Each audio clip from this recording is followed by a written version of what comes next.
ಇನ್ನು ಚಿತ್ರದುರ್ಗ ಜಿಲ್ಲೆಯಲ್ಲೂ ಕೂಡ ತಡರಾತ್ರಿ ಭಾರಿ ಮಳೆಯಾಗಿದೆ. ಧಾರಾಕಾರ ಮಳೆಯಿಂದ ರಸ್ತೆಗಳು ಜಲಾವೃತವಾಗಿದೆ.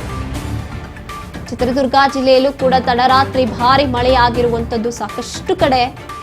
ಧಾರಾಕಾರ ಮಳೆಯಿಂದ ರಸ್ತೆಗಳು ಜಲಾವೃತವಾಗಿದೆ. ಚಿತ್ರದುರ್ಗದಲ್ಲೂ ನಗರದ ಬಿಡಿ ರಸ್ತೆಯಲ್ಲಿ ನೀರು ತುಂಬಿಕೊಂಡಿದೆ. ಮಳೆ ನೀರಲ್ಲಿ ಸಂಚರಿಸೋಕೆ ಜನ ಪರದಾಡ್ತಾ ಇದ್ದಾರೆ, ಹರಸಾಹಸ ಪಡ್ತಾ ಇದ್ದಾರೆ.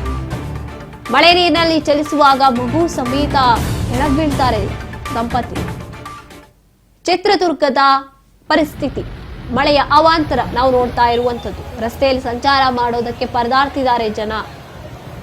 ರಸ್ತೆಯಲ್ಲೆಲ್ಲ ನೀರು ತುಂಬಿಕೊಂಡಿದೆ. ಅದು ರಸ್ತೆನ, ಸಮುದ್ರನ, ನದಿನ, ಕೆರೆನ ಗೊತ್ತಾಗ್ತಿಲ್ಲ ಅಂತ ಪರಿಸ್ಥಿತಿ. ಅಲ್ಲಿ ಇದ್ದಂತ ಅಕ್ಕಪಕ್ಕದ ವಾಹನಗಳು ಕೂಡ ಮುಳುಗ್ ಹೋಗಿದೆ. ಅಲ್ಲೇ ವಾಹನಗಳನ್ನ ಕೂಡ ಸಂಚಾರ ಮಾಡ್ತಾ ಇರುವಂತದ್ದು ವಾಹನ ಸವಾರರು. ಅಲ್ಲಿ ಮಗು ಇದೆ ನೋಡಿ, ಮಗು ಸಮೇತ ಹೋಗ್ತಾ ಇದ್ದಂಥವ್ರು ಹಾಗೆ ಕೆಳಗೆ ಬೀಳ್ತಾರೆ ನೀರಿನಲ್ಲಿ. ದಂಪತಿ. ಈ ರೀತಿಯಾದಂತಹ ಸಮಸ್ಯೆಗಳು ಒಂದ್ ಕಡೆನಾ ಎರಡು ಕಡೆನಾ ನಮಗೆ ಕಾಣೋಕ್ ಸಿಗುತ್ತೆ.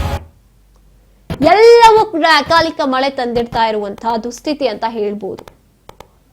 ವಾಹನ ಸಂಚಾರ ಆಗಿರ್ಬೋದು, ನಡ್ಕೊಂಡು ಹೋಗೋಕ್ಕೂ ಭಯ ಪಡ್ಬೇಕು ಜನ ಈ ಮಳೆನಲ್ಲಿ. ಅಂತ ಪರಿಸ್ಥಿತಿ ಪ್ರತಿಯೊಂದು ಕಡೆಗಳಲ್ಲಿ ಉಂಟಾಗ್ತಾ ಇದೆ.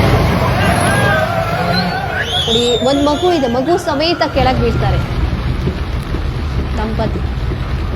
ಬಿಡಿ ರಸ್ತೆ, ಅಲ್ಲಿ ನೀರು ತುಂಬಿಕೊಂಡಿದೆ.